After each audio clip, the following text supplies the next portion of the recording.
Are we live? Everything good on the IT side? Good to go? All right. All right, good morning, everybody. I'll call the Water Allocation Committee to order. I'll start with, statute here. North Carolina General Statute 138A15 mandates at the beginning of any board meeting, the chair shall remind all members of their duty to avoid conflict of interest. The chair shall also inquire as to whether there is any known conflict of interest with respect to any matters coming before the board at this time. Anyone? Okay. Seeing none, we will move to the January 7th minutes. Any comments, questions on the minutes?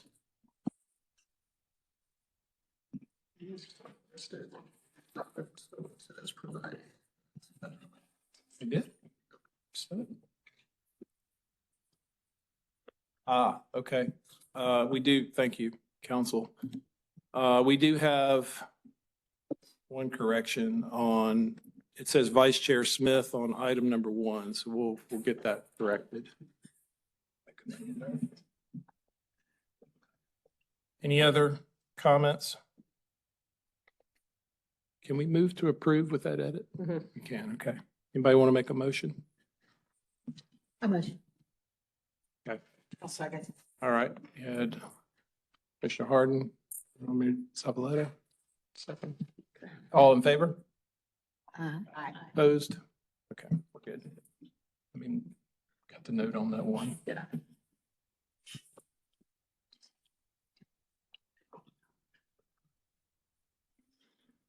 Okay. All right. Our first item today is action item approval of dam safety proposed rule amendments. Jacob Smith. Mr. Smith, you here? Come on up, sir. Sure. Good morning. Morning. How y'all doing this morning? Good. Hanging in there with the time change and all? Oh, did it change? Yeah, no kidding. That's the best way to be right there.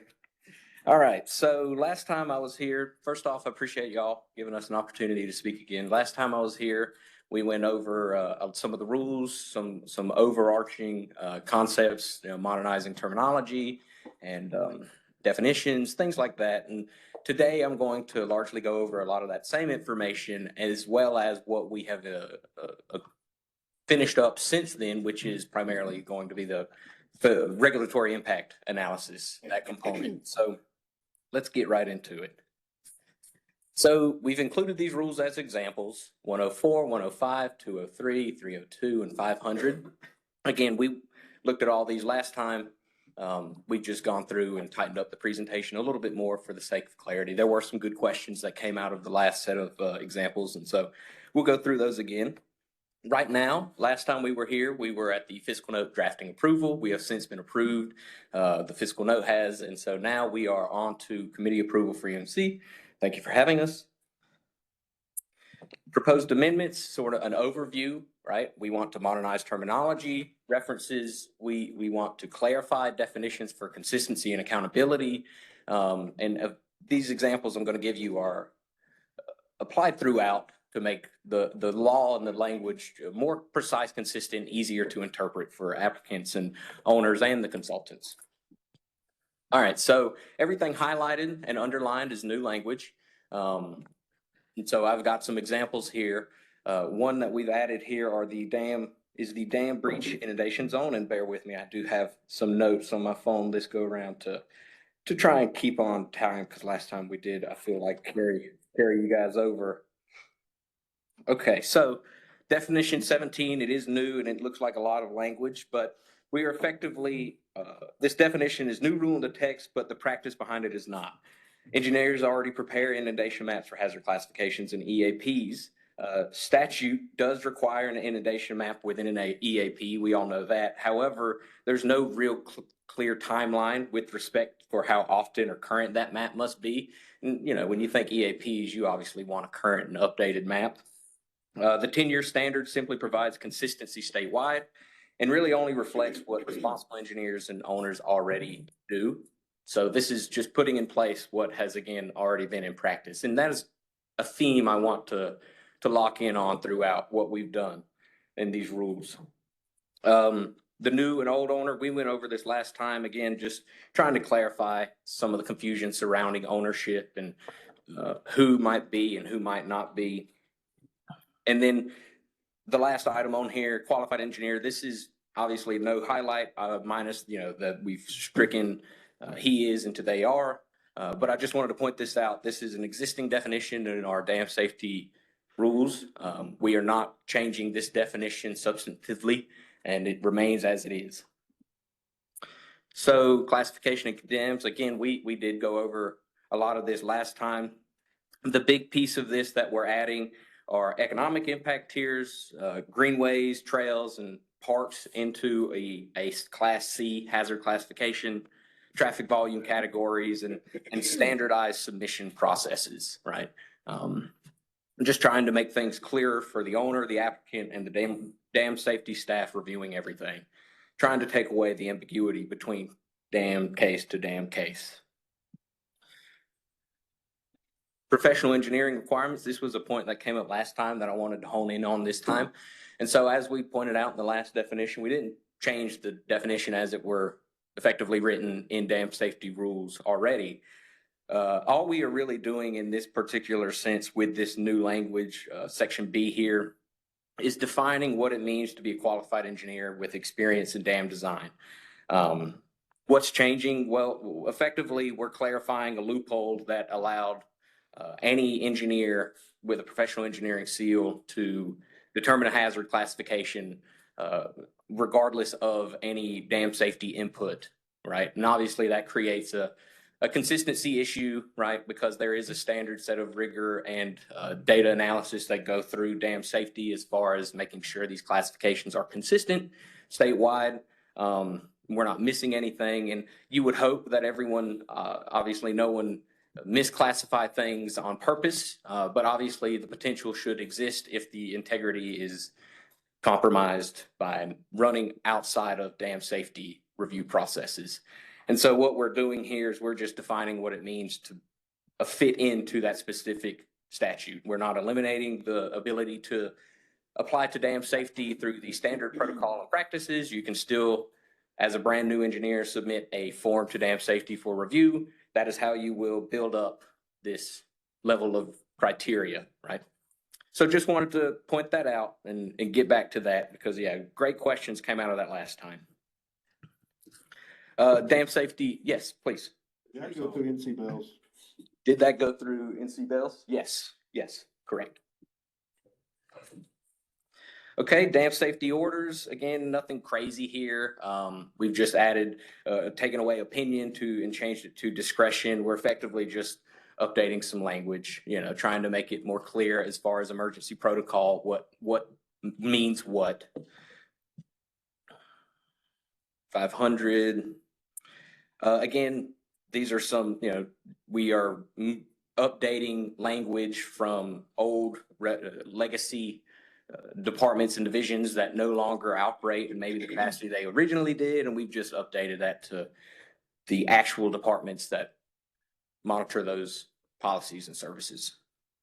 So nothing crazy in these parts here, just wanted to put them out for the point of examples.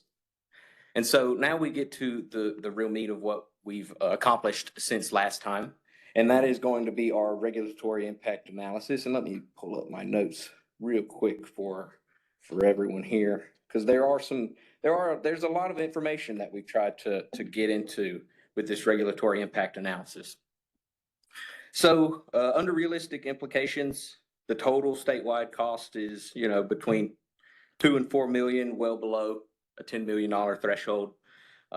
We considered 3 different scenarios when looking at our regulatory impact analysis. We considered a realistic scenario, an aggressive uptick version of our rule intake or our rule scenarios as far as who actually leans into them. And then we leaned into a scenario that is to demonstrate what our current conditions would imply if we stayed under the current rule set with the current inventory that we have. And so just want to point out some things The RIA shows expected impacts for state, local, and local government and regulated dam owners, no federal impacts. That is because federal dams are exempt from North Carolina dam safety law.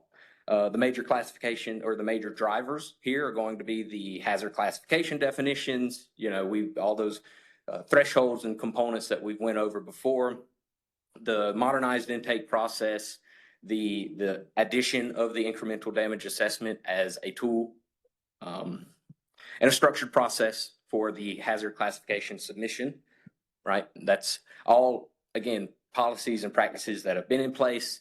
This is just adding some structure and some guidelines. Yes. How many federal dams does North Carolina have? Oh, how many federal dams do we have? What would you guys say? Over 100, yeah. And so how do their safety laws, how do the federal safety laws compare with what North Carolina is proposing? We're largely in line with the federal guidelines as they have been proposed. All of our hazard classification criteria are largely going to be guided by the federal guidance that they've offered as far as dam inundation, impacts, things like that. Yeah, I just wondered whether North Carolina had sort of gone a bit beyond federal requirements based on your analysis. I would say we haven't gone beyond. We have applied them differently and more catered to North Carolina's situation. Specifically looking at the incremental damage assessment, that is a component that has been in FEMA and ASDSO regulations is something that we can lean on. It's traditionally been used as far as determining an appropriate spillway capacity, right? Because if your dam is fully underwater during a 100-year storm, but we're asking you to design for a 500-year storm, it really doesn't make sense for you to over-design, right? Because at that point, your dam is already underwater, and the damages that may be incurred downstream are not really due to the dam at that point. And so what we would say in this scenario with something like an incremental damage assessment is to quantify the differences between what your dam is actually creating downstream versus what the impacts as they should exist regardless of the dam are. And sometimes we'll determine that the dam is only adding a couple of inches, you know, and in that case, no need to over design for the worst possible scenario. Let's design for this specific scenario, right? And that's where cost savings can come into play with a lot of what we've looked at, because while there may be incurred costs, there's a real opportunity and avenue for cost savings, whereas before it was case by case, person to person. This gets the recipe out to the public. This gets the recipe out to the engineer so that they see with the hazard component, the classification piece, the IDA, it gets it out to them so they see all the parts of this recipe. Now that's up to the owner and the engineer to effectively combine those ingredients and bake us a pie of what they believe should be a classification for a dam, right? And it's a holistic view, right? The only item that would ever click a dam into immediate high hazard classification is obviously if there's a life at risk. There's a life at risk, that is unacceptable. We have to classify it accordingly. But everything else is open. So I can ask one more question, and part of this is just educating me. Of course, but, yeah, please. So in that line of the holistic big picture view, you know, how is what you're proposing, how does that compare with our neighboring states, Virginia, Tennessee, South Carolina? And, Yeah. and in part, what I'm thinking about is, you know, the level of cooperation. If you've got a dam in Virginia, but the water flows into North Carolina, or a dam in North Carolina that flows into South Carolina, you know, how do you all work together to ensure, you know, that level of coordination and safety? Yeah, so for the first point, as far as states that maybe are similar in what they do to what we have applied in the rules and the regulatory impact analysis, Virginia is similar. A lot of what our incremental damage assessment, a lot of the language that we built off of came out of Virginia and ASDSO and FEMA guidelines that already exist. As far as coordination efforts and making sure that, because there are certainly instances where one dam inundation zones cross state lines, that's all a coordinated effort through GIS. And so as long as the data layers are out there and the map is up, owners, or not owners, but state officials can request that information should they need to, especially in an emergency scenario. Ideally, if there is a dam that should breach state lines, you know, their state would have an emergency action plan that addresses how to get in touch with North Carolina components, right? So But they fit in, they marry well right now. We all work very well together between South Carolina, Tennessee, and Virginia. Yeah, we all are on the same path. Yeah. A couple more slides here, just to get through them.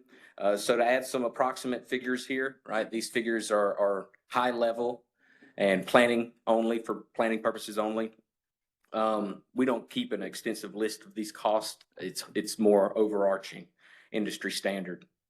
And so obviously you have all these components that may have a cost associated with them. The spillway is typically one that's going to be a large one. Like I said, if you are a high hazard dam and you've got an undersized spillway based off of the current law and how it is written, you would have to design to a worst case scenario. And that would largely mean in some cases you're over designing your structure by hundreds of thousands of dollars, just by nature of the way the law is written. And so now this has given them an opportunity to quantify and prove that those over designs are not required. And that's where a lot of the cost savings come in. Yes. Where do these cost estimates come from? Were those developed in-house, or was that in consultation with the private sector that does? In a quarter mile, turn right into the parking lot. Stuff? So a lot of these numbers are going to be industry standard. So ASDSO, they provide industry standards or estimates for inundation zones and what they cost may be. It's really tough to put a hard number on a lot of these because complexity is such a component with these dams. You might have a Lake Lure, obviously, is going to model differently than your HOA's backyard pond, right? And so the cost is hard to nail down with respect to a lot of this, but the costs are rooted in industry standard ASDSO sources where we can have them. The actual regulatory impact analysis, I did a lot of the source finding, and so if you go through and if you choose to follow in those sources, they're very useful as far as giving us some more information. So, Thank you. and then one last slide here. So just to really drive home cost savings that could occur, right? We could avoid those spillway over designs, as I pointed out. The emergency action plan, if we can prove that your dam is not creating undue emergency downstream, there is an opportunity to argue for lower hazard classification. If you get that lower hazard classification, you may be able to remove yourself from future EAP requirements, right? And so that's a year-over-year cost that could be saved. Dam failure damages, right? The catastrophic failure of some of these, I mean, over dam release, we have plenty that may release into a wastewater treatment facility, right? And those are millions of dollars that could be incurred as damages. If we can more accurately represent what this dam is going to impact as far as in this example, wastewater treatment facility, if it's adding a foot or only a couple of inches, well, the facility may be able to better design for protective measures, right? So that they know what they need to do in order to keep that facility a little bit safer. Try to increase resiliency as according to the data as you can. And then obviously we're reducing the forms that need to go back and forth. We're standardizing language. We're effectively removing the need for revision request from the state to the owner as frequently by trying to make these definitions more clear and modernized.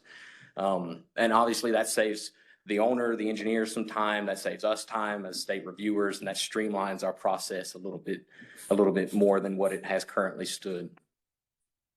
And so with that, obviously we want to request that the Water Allocation Committee approve forwarding the proposal of the revisions to dam safety rules and the associated RIA to the Environmental Management Commission.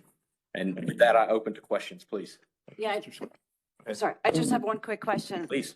Are there any plans for collecting prospective data over the next couple of years to see whether and to what extent these new guidelines have improved and saved money and, made the process easier, just sort of to see whether this could be used as an example for other, modifications? Not directly, but there is certainly an appetite for that. I think Great. that other states would would be very interested to see Exactly. what we are doing and how we're doing it. So I think that is a great point that we have to keep in mind. Smith. In terms of the hazard classification, Yes. it doesn't look like any of the classifications really take into consideration specifically environmental or public health threats. Is that right? And I'll give an example. I'm thinking back to coal ash impoundments, Mhm. a number of which are very close to public water supplies, whether rivers or lakes. So is that taken into consideration in looking at the hazard classification? I'm actually gonna have to, yeah, it is to an effect, but I would defer. The rules actually do speak to that specifically, where it allows us to look at and determine environmental impact per failure for environmental damage. So for example, wastewater treatment plant or a hazardous chemicals plant that has storage in a dam that would have failure that might impact streams or the surrounding environment or adjacent, property. We can look at and adjust, and basically we've had that authority for environmental damage quite some time. The only thing that's exempted from that specifically is over in one of the ag laws, where we cannot consider something high hazard, or we can't consider, for example, a hog lagoon as high hazard for environmental reasons. That was specified in some other agricultural law, but that's the only other exemption that we really have to not look at environmental damage from failure. And we didn't address that part, the environmental part of the classification process. What we have adjusted as far as the classification process are the A, B, and C as I put them in there. So those components that he has mentioned still exist as far as the review process go. And is that in the rules or is that in statute? Is that in the rules? Rule, yeah, that's in Thank rule, yeah. Good question. Concerning the classifications again. Yes. Of the jurisdictional dams, I looked just a little bit, I'm learning about dams. I looked just a little bit at how many dams are in the state inventory. There's like over 7,000, That is correct? correct. And of those that are jurisdictional, is it correct, there are a little over 3,000? There are approximately 3,000, yes. That's And the correct. definition of a jurisdictional dam is not changing. That's in the statute, correct? Correct, yes, that is not changing. So with these reclassifications, which I'm understanding that we're calling these clarifications, but they look substantial Mhm.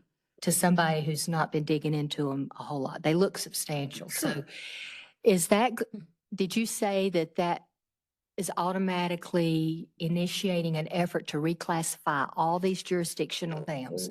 Yeah, no, there is not so any of the rules proposed here are not meant to incite or instigate a full review of our entire inventory as it currently exists. We couldn't do that if we wanted to. There's simply too many, and the dams are being added every day. There are approximate estimates that North Carolina has somewhere on the order of 20,000 dams across the state. And so if we only have 7,000 noticed, we are going to do our best to capture the ones as they come through moving forward for newly proposed construction or if modifications. or modifications, correct. Or if an inspection routine from one of our Okay. field inspectors should yield something upon that investigation. So that's what triggers a relook at their classification under these revised rules? Yes, or they may choose to, if they are a high hazard classification and want to argue for a lower classification, given the new incremental damage assessment and that new avenue, they can argue for that. And so you might see some dams that try to say we are now best fitting of intermediate classification, which would obviously lower some of the responsibilities that they have as far as Class C to Class B. Okay. Can I go back to the qualified engineer again? Yes. I just want to make sure I understand that. Last time, the question was asked to review that with the Board of Engineers to make sure that was compatible, adding this layer of what a qualified engineer is. You just spoke to, if I understood correctly, an engineer that's licensed can still submit an application, but he can submit an application And that's different from designing, preparing plans, specifications, inspecting, certifying it was as built, built as designed. So how do they, that's what qualifies him, that he's done that 5 times. I'm sorry, I'm not sure I understand. Could you, I'm just looking at 0203. The qualified engineer has had 5 or more certificates of approval issued for projects. Okay, maybe I should understand the certificate of approval. I'm assuming that's the permit based on the whole application they submitted to do whatever they want to do, build or reconstruct or modify the dam, correct? Okay. So he's got to have had approval for that at least 5 times to be considered qualified. for the sake of that specific statute? The specific statute, General Statute 143-215.25A, subsection A, subsection 8. All that statute, what it effectively did in 2021 was create the opportunity for engineers to submit a classification less than high hazard, regardless of any dam safety review. And that is the loophole that we are trying to effectively close here, is define explicitly with respect to that rule or that statute. So that's what a it means. certification of classification only, that statute you're Please, yeah. referencing. Hi, Adam Parr, Deputy Director of Demler. So what we're looking at here is an exemption in statute. And the exemption says that a qualified engineer, when they have sufficient experience in dam design, may submit to the department they don't believe their dam is high hazard. And it kind of bypasses the department altogether. The question comes up, well, what does that mean? What does that mean to have satisfactory experience to the department? So in rule, what we're saying is that satisfactory experience means you've had 5 or more certificate of approvals. You've had the received dam breach inundation zones, and you've not had any disciplinary action. So we're not defining what a qualified engineer is. That is set in statute in 89C, and that's what NC Bells has their authority to talk about. What we are saying is that what does it mean to have experience satisfactory in dam design for the purposes of this exemption? So any professional engineer can submit an application to the dam safety program, and that application would be reviewed. But if someone is saying that I'm going to submit a proposal that this dam is exempt from the dam safety law, and it is not high hazard, and it's going to bypass any review from Demler's dam safety program, we want to make sure what that means for experience in dam design. I don't know if that helps clear things up a little bit. I'm deferring to the licensed engineers. Again, I know y'all talked to NC Bells because you just said you did. It's just, it doesn't read like something NC Bells would have blessed. Because again, some of this is, how'd you come up with 5? Again, that can be very arbitrary. First of all, licensed professionals, typically, whether physicians or attorneys or accountants, the regulatory agencies can't dictate what's qualified, right? That's up to their licensing boards to do. But if you set a number, you're gonna be questioned, especially if it's not in statute, it's in rule. We're gonna be questioned about why is it 5? And NC Bells typically shields us toward NC licensed professionals, and that's what I see missing here. Is that a dam in, I don't know, Bangladesh? Is it in China? Is it, what is it? Do you mean North Carolina here? Do you mean South Carolina? Do you mean Tennessee? There's a lot of little language in there that I think, and again, I did not talk to NC Bells about this, but typically over 30 years, I would see certain language come back, and I just don't see it there. But this may be okay, so I'm not questioning that. Yeah, and I just don't want us to go to public with it and get kiboshed in public and get the engineers all rallied up and NC Bells writing us letters and saying you can't do that. And it goes to the Attorney General's office and they say you can't do that. So I just want to be sure here. Yeah, we did have a meeting with NC Bells and exactly about this specific topic, because we are not the regulatory authority on what an engineer is. That is entirely within NC Bells. But the question is, what is dam design satisfactory to the department? What does that mean? And that's what we're trying to put in rule, is dam design satisfactory to the department, specific for the exemption. Again, we're not limiting who can submit applications. The statute says a qualified engineer who has met satisfactory dam design to the department may exempt themselves from the dam safety law. So without satisfactory experience, you could have anyone submit a plan to say, we're no longer regulated by the Dam Safety Act. So I think it is important that it's defined of who these people are that are going to be saying we're exempted from statute. And again, I don't have any exception to, I mean, I believe everything you're telling me and I'm not questioning it. I'm just trying to put off a fight down the road that we could. I would like to see us, if the committee approves today, maybe Kevin and I, as the two licensed PEs, I know there's other graduate engineers, we may want to have a little discussion about this between now and the EMC meeting, just to make sure if we need to tweak this language, we tweak it a little bit. And again, I would say this, it becomes our rule as an EMC's rule. So I think you've got to convince me and Kevin or the rest of this board that 5 is the right number, right? I don't know if, Kevin, you do wetlands and when you do dams, but is 5 wetland delineations enough or should it be 10 or 2?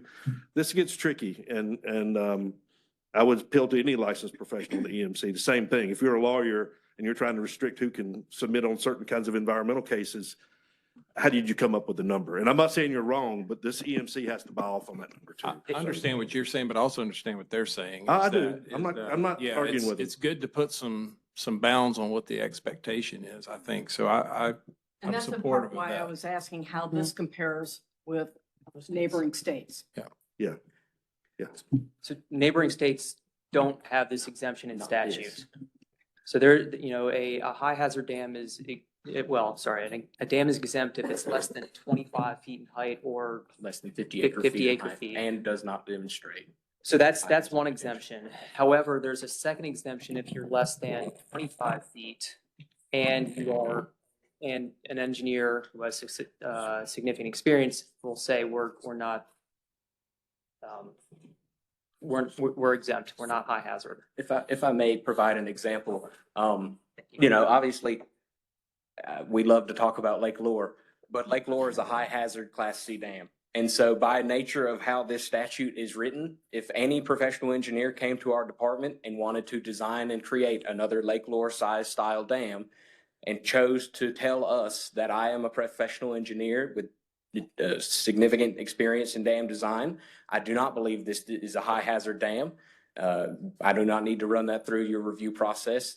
Obviously, that sacrifices the integrity of the classification process as a whole, right? And so that's all we're trying to capture here is ideally the statute when it was written would have defined with the statute. And unfortunately, the statute did not add any defining components to what it means. They just kind of put it there and then set it out to the world. And so now we are dealing with the repercussions of that and trying to get ahead of it before we do have somebody come to us and claim, I have this proposed Lake Lure-esque dam with all of these components that are similar to Lake Lure. I know is a high hazard, but I'm going to maintain as a professional engineer that it is not high hazard, right?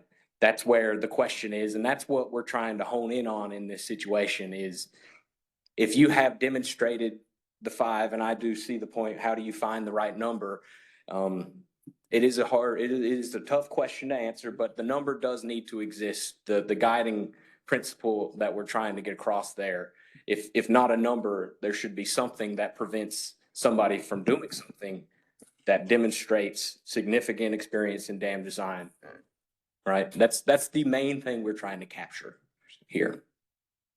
Your question, Commissioner I'm Smith? just going to add to that discussion, I guess, a couple of things. One is it sounds like our major problem is with the statute. It is. It's not, I don't see the justification for entirely delegated decision like hazard classification to anyone outside the department.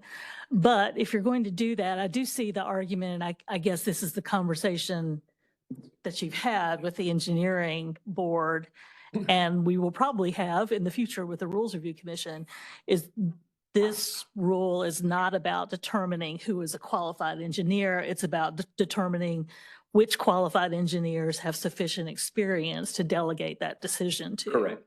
Yeah, the Um, qualified engineer component, I pulled it back up. We have, as you guys can see, that's remained unchanged. You know, we didn't want to alter that in the slightest, Yeah. minus removing he is into they are, right? That's unchanged definition. Yes, counsel. Yeah, and Commissioner Smith, the statute does give the department the authority to do, the statute says a qualified engineer who demonstrates to the satisfaction of the department experience in dam design. So the statute gives the department the authority to say, to give kind of parameters as to when they think a licensed engineer is going to have sufficient qualifications to do this. So I think your point is well taken. We absolutely will get a question from the RRC Yeah. about whether we have the authority to do this, but I think thankfully in this case, the statute's fairly clear that we do. It's another question that I am not at all qualified to answer as to what those bounds should be. But I think in terms of outlining what the department sees as satisfactory is something that the department and the EMC and our rules can do. Yeah, I don't disagree with that. I think it's smart to refocus this as you have here on the experience in dam design phrase as opposed to the qualified engineer phrase, because that really is the decision the department has to make and putting it in the context of the exemption. Correct. So we'll see how that conversation goes. But it's a legitimate distinction. It's just, It's not clear. I'd like to see the statute changed. Yeah, me too.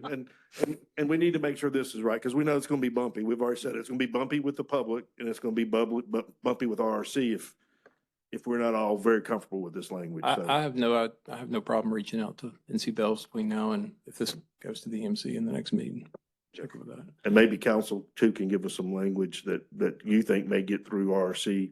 I don't know if y'all have talked or not. It doesn't matter whether you've talked, but let's prove it today. That's fine. But before it gets to full EMC, let's make sure we're knocked as many of the sharp edges off of it as we can.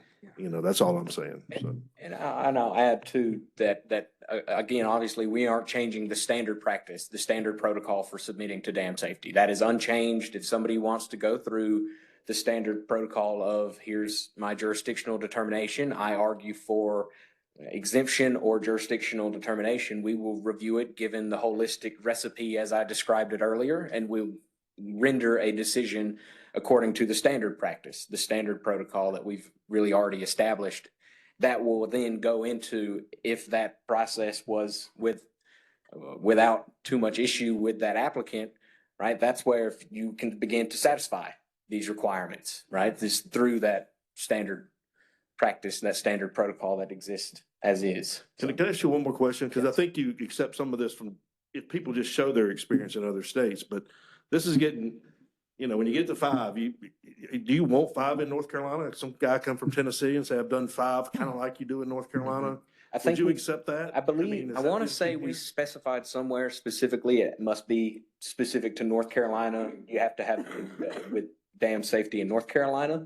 I don't know that I've included it in this example here, but that did come up for a conversation because of that exact point. You don't want someone who is, like you said, from, you know, Timbuktu that has no experience in North Carolina that wants to say, I've done 40 dams, right? I mean, how is that demonstrated satisfactory to North Carolina's dam design? And if they can make that demonstration, obviously, we'll have to look at it accordingly. I feel like the department wants to keep some discretion, which is provided in the statute, but also give some better direction to engineers on what the expectation level is going to Correct. be. And that seems appropriate to me.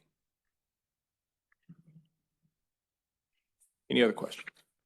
I didn't mean to cut you out of this either. I have a comment. Yes, sir. Talking about your Commissioner holistic Wright. approach for reviewing Yes. classifications. Yep. Some of the numbers that jumped out at me, the road volumes. Is there a transportation-based standard for establishing those road volumes that determine high volume road versus low volume? So as far as what we have done determining those volumes, we've effectively in the last 15, 20 years have had in policy road volumes that have existed as guidelines, right? What we have effectively done is doubled all those values, and with stakeholder conversation, we have determined that those doubled values pretty well capture the updated information and requirements for hazard classification as it currently exists in our holistic view, right? That's where the numbers come from. Yeah. We've just taken what has been considered for a long time and increased it, given them more width. Numbers just seem awfully low. Yeah. Over a 24-hour period, one car every 3 minutes constitutes high volume, according to these rules. 250 cars a day. Yeah. Okay. And that's definitely, it's part of the review process, you know, because that is one part of the pie, like you said, right? And so if you meet one threshold, are you checking or are you able to confirm that all these other thresholds you are under? You know what I mean? That's part of the whole picture here. And so we don't want one thing to motivate a hazard classification beyond loss of life potential. That's our main driver. If there is one, right, you must be considered high. Any other questions? Commissioner Smith. Just one more, again, on the classification. So I found the incremental damage assessment language in the rules that talks about environmental impacts. The one thing that worries me a little bit is that there's not really a clear connection between that and the classifications that are on the screen, unless you're bringing that in under something like the minor versus major economic impacts. So I wonder if it's worth looking at that just to see if we need a little bit of language tying back the fact that the incremental damage assessment rule says you can consider environmental impacts, but that doesn't show up anywhere in the actual classification descriptions. I see what you're saying. Perhaps there might be an opportunity to include specific language in the classification descriptions that point to. Yeah, or at least incremental how you will assessment. take that into consideration. Again, I don't know if that would be through the economic impacts, or it seems like it needs to be a little broader than that. But yeah, some sort of link between that information and the incremental damage assessment, which says you can consider it, but it doesn't tell you how to consider it in terms of plugging something into the 3 classifications that you have. So Does that make sense? the incremental assessment is effectively acting as, so I've spoken on all of these different ingredients that exist in hazard classification.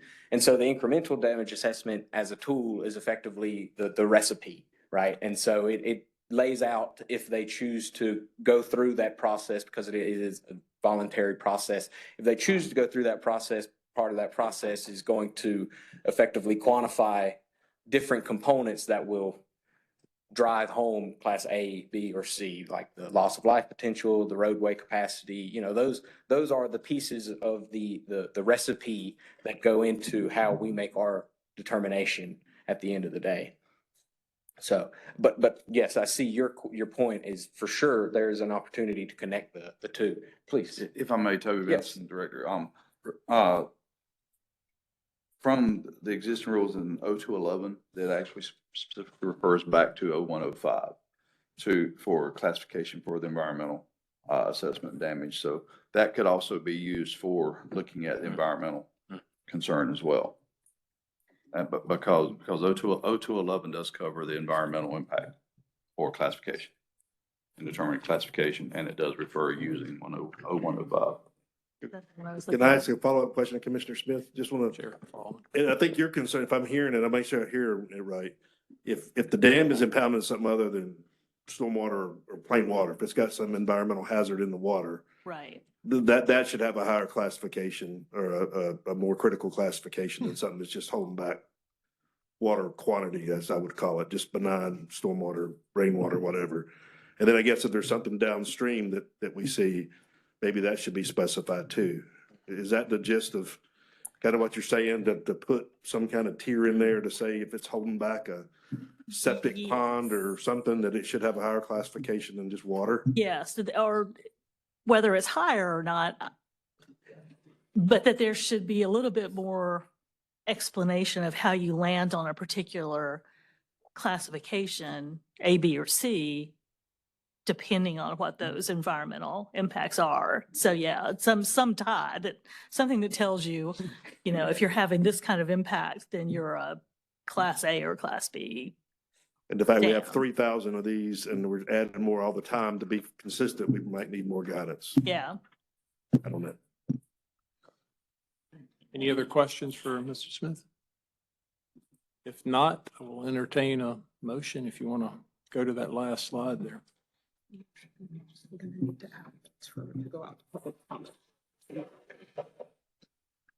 Actually say why we're sending it on forwarding of proposed revisions of dam safety law associated to the EMC for consideration to go to comment. Just need to say why we're moving this on forward. Understand.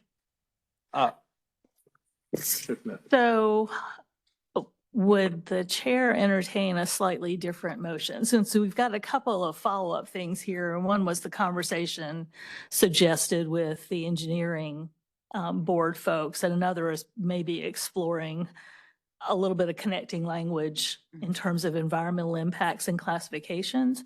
I won't make this a motion yet. Let me just say, my preference would be that we wait and that we discuss this again at the next meeting before making a decision to send it out to public notice and tie those two issues up first. Council. Part of your issue on this is part of the periodic review. So we're on a clock to get these out by 2027. What is the date on this, guys? January, yeah. So a process question on this? Yeah. Could it be entertained to have the department provide some clarification on the 2 points that are at issue, and there be a public conference call before the next EMC so that it keeps things moving? We get to have some further consideration to see if the fine tuning has reached a point that we agree with, and then still be able to move ahead with EMC review next time around. I'm not sure. Is that something that folks have done here before? You're welcome to have a special session in between meetings. I could also, Facilitated by a conference call. could also Yeah, do we some can- follow-up with we can do it. NC Bells is not a problem. And then on the other language, I'm happy to work on we that. could look into that as well. I would personally like to keep it moving if we can, because this feels like two things we could work on in between now and the next EMC meeting.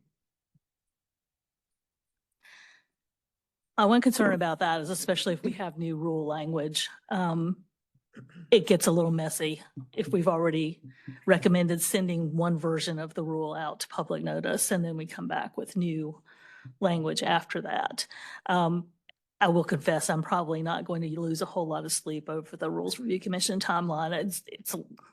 It's a timeline. I mean, we're moving through it at a reasonable pace. The other way to stay exactly on the same schedule would be to bring it up in committee again next time and ask the commission to waive the 30-day rule and take it up the next day. If we're satisfied with where things are, that would still keep us on the same timeline, but at least we'd have a chance to talk through any new rule language before voting to send it out to public notice. Just a reminder on the periodic review that if we don't readopt them by the deadline, we lose the rules. So it is, I understand, but there is a consequence to not following the deadline. Yeah, and I understand that. It's a process that we don't have total control over, however. And I think, especially at the end of the process in terms of, but. You know. Chair Solomon. I was gonna say, you've all talked about the three options. I think you could approve today, but I think the concern I would have probably, as Commissioner Smith says, is if the hazardous trips the RIA to be redone. And I don't know that. I don't think the NC Bells issue trips a different regulatory impact analysis or modification. The classifications could go into the formula to make the costs go up if more dams are classified as hazardous, if you have a way of judging that. I'm just saying that's the caveat to approving today. But you could approve today. You could bring those minor modifications back to the full EMC next time and keep it on track. You could delay this until a special meeting in a month, which would be a month before the next meeting. Or you could wait on this until the next EMC meeting and then do the 30-day waiver and vote on it the next day. Or in July, I guess, would be the EMC approval. So, I mean, there's three options with a couple subroutines, but you could approve today, you could wait a month, or you could just back them up to the next meeting, both of them back-to-back days. I've seen the third option used several times in my tenure here already, so I guess that's where I would lean. Hey, can I ask one clarifying question of council in terms of what the hard deadline is? You said 2027, but at what step do we have to be in 2027? So February 1st, 2027 is the readoption deadline for this set of rules, which just means that the EMC has to adopt the final rules at its January meeting. After that, it'll go to the RRC. And then if we have to have back and forth with the RRC after that, that's fine. We've met our statutory obligation to readopt the rules by the deadline. Okay. I actually don't see much problem meeting that deadline, but even if we delayed our decision today, but let's try this. I'll move that we, I'm sorry. Wait a minute. Director Vincent, did you want to add something? I'm sorry, I just wanted to bring up the other deadlines that we're required to meet for public notice of the rules after they leave once they leave the EMC after this part of the process. We're really pushing, we could really be pushing the envelope if we have a couple rules that come back with some significant impact that we might have to address prior to again. We think we've written this to cover your concerns. We think we've got the environmental impact concern written in with this, where it covers with the incremental assessment. But, we understand your concerns there, but, delays, if we delay it beyond this meeting or if we can't do like the third option, which would be the 30-day waiver in the May meeting, it will be pushing us very hard to make the, get the rule passage in time where we might end up just losing the rules altogether and have to start from scratch. So that is a concern on the department's end for us to delay beyond at least beyond May. That would be a concern. Otherwise, we're worried about not having rules. Get the rules right. So I would move that the committee take these up again in March, excuse me, May. this is March, in May. After having received back a report from discussions with the engineering board and potential language to tighten the relationship between the incremental damage assessment and the classifications, with the expectation that if that is completed, that the committee will ask the EMC to waive the 30-day rule and take it up at the same meeting. That was a long motion. Yes, it was. Is there a second to that motion? I'll second. A second, sorry. Discussion? Just a question, because we'd also talked about further clarifying, professional license, qualified 5 years. Do we want to include that in this mix? I think that is included. The professional engineering thing, yeah, that's included. That is included, Discussion, okay, yeah, because with the- that'll be the discussion with the NC Bells. yeah, all right, okay. Any other discussion? All right, all those in favor? I think that's unanimous. Okay. All right, thank you, Mr. Smith. Thank you for your time. All right, next. Can I add something real quick? Yes, sir. I didn't mean to Commissioner slight Solomon. Commissioner Gibson. She's the Dean of Civil Engineering at NC State. I just know Commissioner Tweedy, you and I practice and keep our North Carolina licenses. So I Commissioner wasn't Wright sure, as well. so I wasn't sure if you were licensed or not here or how active it is. So apologies to all the other engineers. That kind of took us, as I knew he was licensed and I'm licensed. I just didn't know. So apologies to Commissioner Gibson. You're the Dean, so. Thank you. Okay.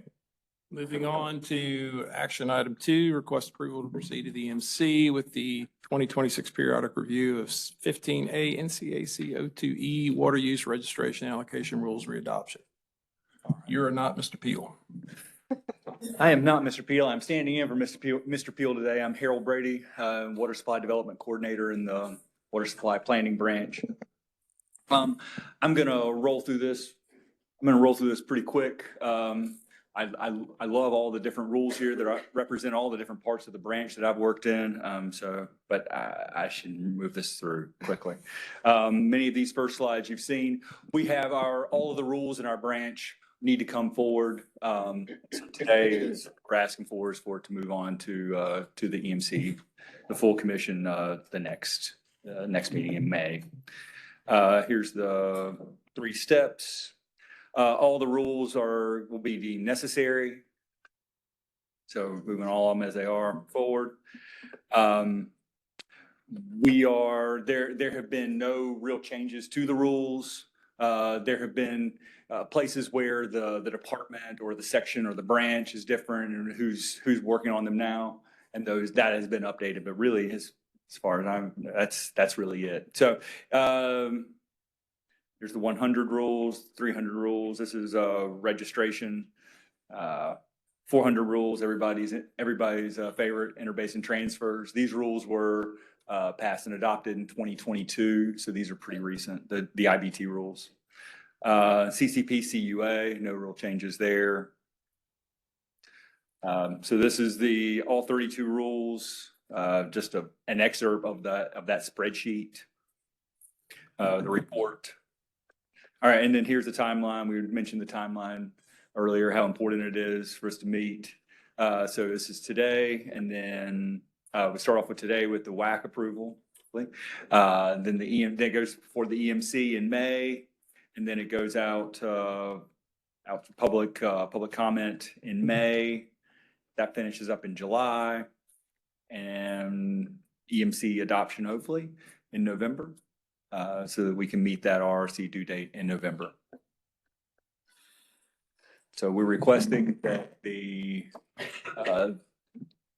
rules for the water planning move forward to the May meeting. Any questions for Mr. Brady? And I apologize for going so quickly. No questions. Anybody want to make a motion? I make a motion. Can you make the motion, Mr. Hart? Excuse me. It's in front of you. Proceed to the EMC with the proposed periodic review and rules report for 02E. Is there a second? Second. Commissioner Wright, Vice Chair Wright.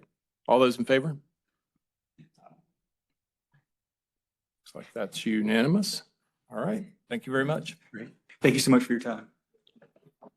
All right. And then I believe our last item, information item, Ms. Holcomb with IBT update. Seems like every time I ask you to come up, I'm asking you to do it quickly. So I apologize for that. But if there's maybe if you can just highlight any significant changes since the last update. And I feel like I have done it quickly in the past, so. You've been doing great. Thank you.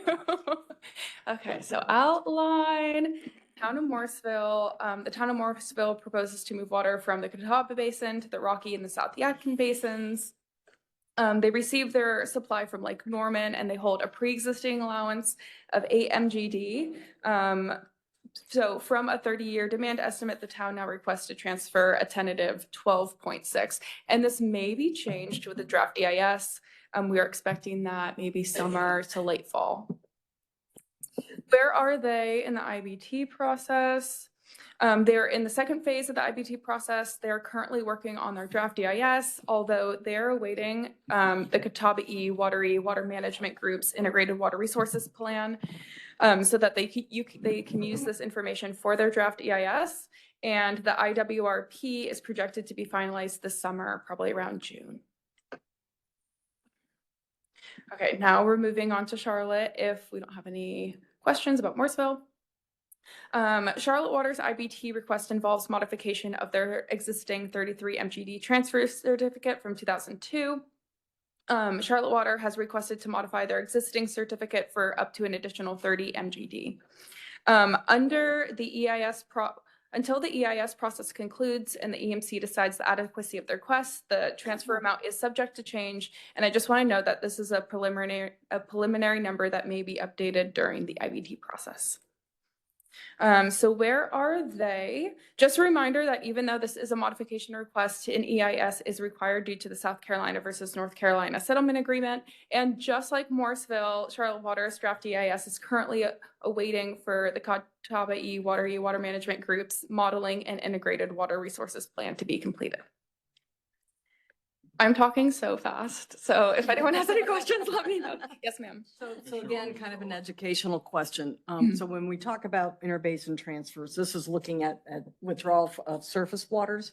Yes, ma'am. So I'm just curious for some of these areas, Morrisville and Charlotte, what kind of water supply do they have at all from groundwater sources? And are these groundwater sources under the influence of surface water or from larger, groundwater reservoirs? I believe they do not have, there's no groundwater. Yeah. It's all surface. Okay. Okay. Any other questions?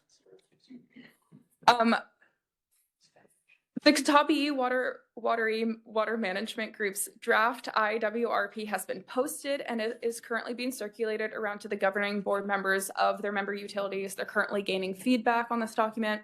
The final IWRP will be released in June of 2026. Charlotte Water and Morrisville are coordinating on modeling and EIS development.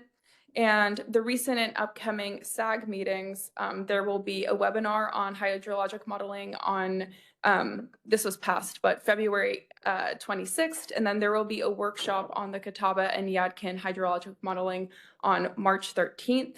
The meetings are live streamed and recorded and posted to Charlotte's website for other stakeholders and the public to observe and provide feedback.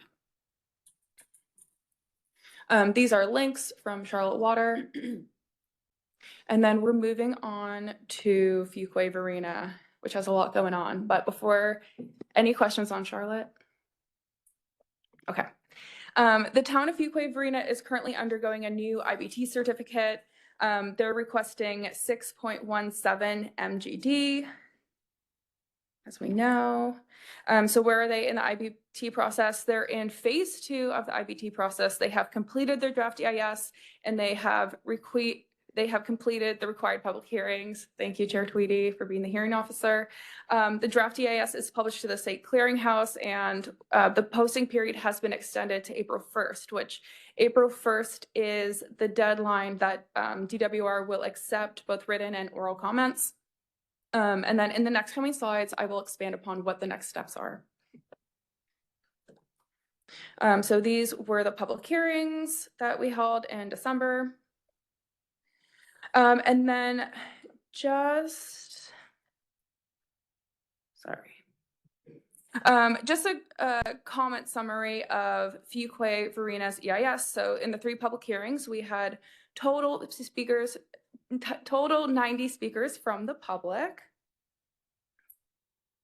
And I know that the slide says 283 emails, but I just keep getting so many emails, which we're hearing from the public. That's great. But I have received an additional 42 emails since this PowerPoint was created last week, which would be a total of 325 comments so far. More comments will likely come in as the comment period ends next month. And written comments are accepted in both email and post-mail to myself.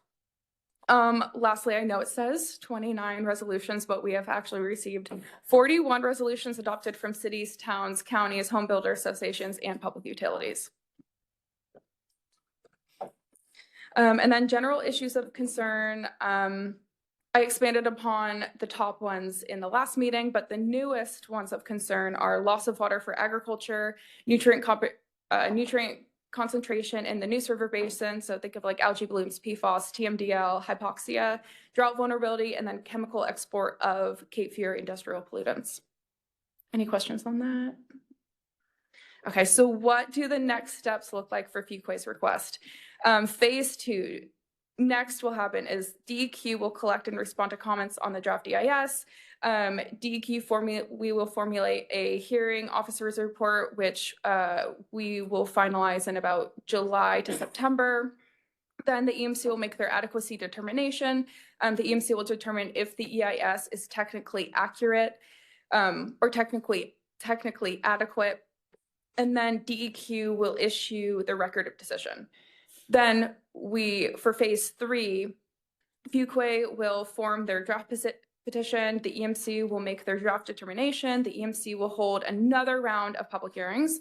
And then the EMC will make their final determination. For the final determination, the EMC considers public comments, the input of DEQ staff, the hearing officer's recommendations, and any other concerns from other EMC members. I did that quickly, but does anyone have any questions at this time? Any questions? Go ahead, counsel. Just one quick addition. Once the ROD is issued, we have, it's 90 days from the date the ROD is issued or the date the draft petition comes in for this group to make to issue a draft decision on the IBT. So once the latter of those two documents hit, the clock starts for us. Counsel. I thought you were going to make this comment, just for the committee. Things are going to start to get hot because the comment period's closing. This is finding a fact. Please remember that. You may get calls from the outside. Do not talk about the facts because we have to do that as a body. Council can advise us more. But that adequacy determination and the ROD will be coming this summer and early this fall. So things are going to pick up. And then, as you just said, 90 days to get the other certificate moving. So second half of the year, we'll be busy with this. So just be careful with how you pursue it and make sure everybody follows the process. So. Any other questions, Ms. Holcomb? Thank you, Ms. Holcomb. Thank you. Director Rogers, you feeling talkative? No, sir. All right, we will adjourn this committee meeting. Thank you all.